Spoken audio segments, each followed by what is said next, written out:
Odstavljeni katalonski predsednik vlade Carles Puigdemont in še 3 ministri lahko na odločitev sodišča o morebitni izročitvi Španiji počakajo na prostosti. V tem času ne smejo zapustiti Belgije in se morajo osebno udeleževati sodnih obravnav. 5 Kataloncev Španija obtožuje upora, nezakonitega prisvajanja javnih sredstev, zlorabe javnega položaja in neupoštevanja poziva sodišča. Pozdravljeni ponovno. Z nami sta še vedno naša komentatorja Lucija Šikovec-Ušaj ter Rado Pezdir. Lucija, kaj se zdaj to dogaja? Mi smo bili vsi euforični, Katalonija je razglasila samostojnost, vsi smo si profilne slike na družabnih omrežjih spremenili v katalonsko zastavo, zdaj pa kar naenkrat puč, sodišča, ene so zaprli v Španiji, ene so pobegnili v Belgijo, pa so jih tam zaprli. Kaj je zdaj to? Dej, ti si iz foha, razloži nam malo to. Kaj se dogaja? Pravzaprav nismo bili vsi euforični, ker se je tako izkazalo, da je bil ta referendum zelo slabo speljan, da dejansko ljudje niso tako množično podprli samostojne Katalonije in se je dalo že slutiti, da zadeva ne bo speljana do konca. A pa se ti ne zdi, da niso recimo prišli zaradi te represije, pa ker so se bali, da jih bo policija tepla, če bo šli ker je to že ta drug referendum, to je bil že ta drug referendum in tudi na ta prvemu niso bili. Tako da večine, to imamo skupnega. Njih tudi ne zanima kaj dosti politika očitno oziroma samostojna Katalonija in tudi podpora strank je bila šele samo 52% v parlamentu, tako da mislim, da je bila zadeva obsojena na neuspeh. Mi smo pa lahko ponosni, ker vidimo, kako smo profesionalno speljali osamosvojitev Slovenije in to izpod komunističnega režima, kar je bilo bistveno težje kot verjetno v neki demokratični Španiji. In vidimo, da dejansko je bil takrat narod bolj zrel, kot je 20-26 let kasneje in da smo res naša generacija lahko izjemno ponosna na to, kar je naredila. Tudi geopolitične razmere so bile verjetno takrat težje, kot so zdaj, ne? Takrat je bila razpadla Sovjetska zveza in tako naprej, ne? Imeli smo srečo, to je tudi sreča spremlja pogumne. Če ne bi bili pogumni, potem tudi te sreče ne bi imeli. Imeli smo srečo z Romunijo, ne? Torej, če ne bi Čaušesca ustrelili, verjetno Murgle ne bi tako hitro šle v pot v Evropo, Evropa zdaj in tako naprej. Tako da vsekakor je sreča takrat bila na naši strani, pol nas je pa majčkeno zapustila. Ampak mi smo verjeli, ne, tako kot ti tudi praviš. Zakaj po vajenem mnenju Katalonci očitno ne verjamejo dosti? Se jim to res zdi pač brez veze ali jih ne zanima ali kako? Ja, ne. Spet nadaljeval tam, kjer je Lucija ostala. V Romuniji? Ja, ne, v Romuniji čisto ne, ampak Luciji sigurno znan dokument, ki ga bom zdaj citiral, je pa usupljivo, koliko malo javnomnenjskih voditeljev karkoli prebere, pa govorijo svoja sranja povsod naokoli, pač država debilov. Ampak obstaja tranzitivni zakon, ki ga je sprejel katalonski parlament, oziroma je bil dan v veljavo, dokler ne stopi prava ustava te katalonske republike v veljavo. In ta ne bi urejal prehod iz Španije v Katalonijo. In če pogledate ta tranzitivni zakon, prehodni zakon, tam usupljivo malo definicij institucij, ki ne bi zagotavljale pravice državljanov navznoter in navzven. In mislim, da so Katalonci dojeli, da grejo v politično avanturo, če grejo to, ker grejo de facto priznavanje divjega zahoda. Samo en primer bom dal. Centralna banka Katalonije, Nove Katalonije, ne obstaja. Po tranzitivnem zakonu ne obstaja. Se pravi, celoten monetarni sistem ni definiran. Kar pomeni, če zdaj pridejo s takim zakonom v Slovenijo, da ne jih priznamo, ker kaj je priznavanje? Ene institucije priznavajo druge institucije. Ja, razumem, ja. Centralna banka nima v Kataloniji kaj priznati, ker Puigdemont ni naredil nobenega institucionalnega okvirja centralne banke. Računska sodišča nimajo koga priznati. Se pravi, on je pravno praznino ustvaril. In pravna praznina je pa nekaj, kar je grozljivo za vsakega državljana. In jaz mislim, da mu Katalonci tega političnega avanturizma niso kupili in ga tudi zdaj nočejo, ker ni revolta, kot bi ga videl če bi bilo to slovenska zgodba. Ja, ampak Lucija, zakaj so pol tako hiteli, pa se niso boljš pripravili? Zakaj niso najeli koga iz Slovenije, recimo, da bi jim malo pomagal pri tem? Ja, škoda, ne? Pravzaprav so zamudili priložnost. Jaz mislim, da je še vedno nekaj Slovencev, ki obvlada to, kako se osamosvojiti. Malo me spominja na Hrvaško. Ne? Hrvaška je bila pravzaprav enako nepripravljena takrat, ko je kopirala vse živo od Slovenije. Ne? Ampak dejansko, pa če pogledamo, niso speljali. Evropa jih pa ni podprla v tem. Evropa jih pa seveda ni mogla podprti, ker niso delovali resno. Sej ti takih neresnih ljudi težko podpreš. No? Se nimajo kaj podpreti, ne? De facto, če oni institucije organizirali, nimajo kaj podpreti. Se eno distinkcijo ali pa pač neko pomembno okoliščino, mislim, da je tudi predsednik Republike tle izpostavil, ko je rekel, da tudi nas so priznali v bistvu takrat, ko so mu pokazali, da imamo oblast, ne, na svojem teritoriju. Zdaj, Katalonci to tež pokažejo, če jim je šef države, potem, ko je razglasil državo, šel v Bruselj. Zamislimo si, kako bi bilo, če bi takrat, ko so bili tanki na ulicah, pa nas Janša, recimo, kolektivno bi zbežali vsi. Ali pa predsedstvo, se mogoče kakšen od predsedstva tudi je, ampak vsekakor izvršilna oblast je ostala v Sloveniji. Ne? In tako, da še enkrat vidimo, da smo res nekaj naredili in da imamo za kaj biti ponosni. Ampak gre pa za to, da Evropa je priznala kakorkoli Kosovo. Ne?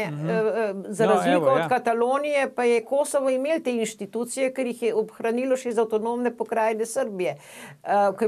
Torej, Kosovo tudi ni na novo naredil teh inštitucij. Verjetno jih tudi ne bi. Plus, mednarodne institucije so dejansko šle v institution building na Kosovo.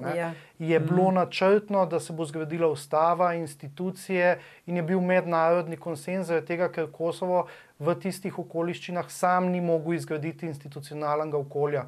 Medtem ko pa Katalonija kot avtonomna pokrajina je imela to možnost zgraditi, samo tipi so bili politični avanturisti. Razumem. Ampak če zdaj mogoče pogledamo še malo ta ekonomski vidik zgodbe. Ne? Kot lahko vidimo tudi na grafiki, je Katalonija za špansko gospodarstvo izjemno pomembna. Predstavlja več kot petino bruto družbenega proizvoda, več kot četrtino izvoza, več kot četrtino tujih vhodnih investicij.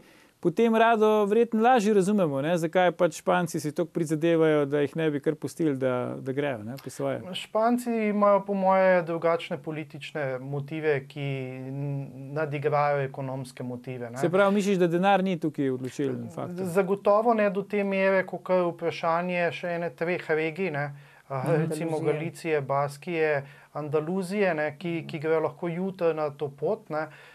In seveda politika se potem vpraša, v čemu je smisel vse skupaj. Ne? In sam še eno paralela bi povedal, ki se mogoče pozablja. Ne? Škotom pred leti nihče ni učitil referenduma in poskusov osamosvojitve. Naj se Katalonci vprašajo, kaj so narobe naredili, ne? Da odziv ni bil tak, kot do Škotov. Ampak, Lucija, si ti kdaj mislila, da bomo mi zdaj vlekli tule v studiu, da je faktor usporednice recimo med Srbijo pa med Španijo, ne? Ker Srbija je tudi dosti časa grozila, veš, da bo sam beograjski pašeluk ostal, ne? In tudi Španiji, saj 5% možnosti še vedno je, da v zgodovinski perspektivi bo ostal sam Madrid, ne? Oziroma ta stara Kastilja. Srbiji Sandžak grozi Vojvodina, tako da Srbija se lahko zmanjša resnično na beograjski pašeluk. Ampak, kar izvoli. Ne samo si to mislim, Srbija ni ven iz tega, ne? Tako da ne bi mislili.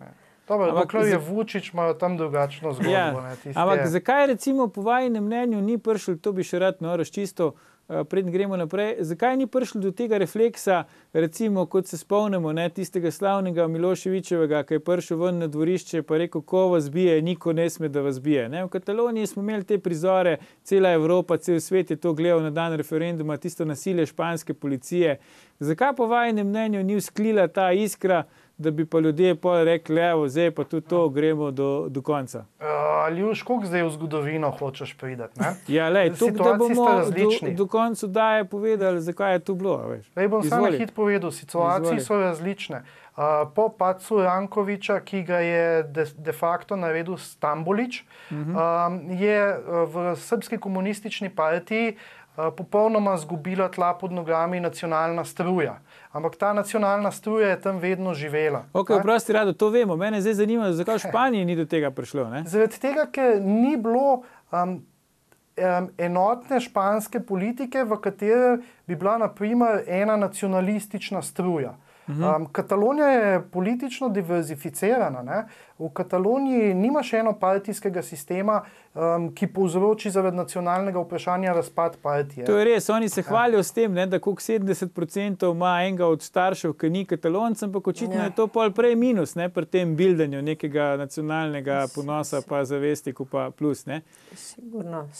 Ampak dejstvo pa je, da ne bi, mislim, to, kar je španska policija naredila, je pa še vedno obsojanja vredno, ne, glede na to, da so Katalonci šalabajzersko to izvedeli. Ja, pa tako da tukaj smo si da jasni. Tega se ne dela. Ne? Mislim... Na to bi šli pa zdaj, ne? Ker to se mi zdi, da tudi inštitucije evropske in druge so bile zelo mile pri teh obsodbah. Tako da bi tale izziv postavil pred vaju. Je Španija, potem kar smo videli, še demokratična država, pa predlagam, da najprej pogledamo, kaj o tem pravi ta katalonski voditelj Puigdemont pa Evropska komisija. Puigdemont je z zapisom na spletu skušal ponazoriti razliko med Belgijo in Španijo, češ da so kolegi doma priprti, medtem ko je peterica v Bruslju izpuščena brez plačila varščine. Last time we checked, both Belgium and Spain were democracies. Lucija, kako je zdaj s tem? Belgija in Španija sta obe demokratični državi, prav tiskovni predstavnik Evropske komisije.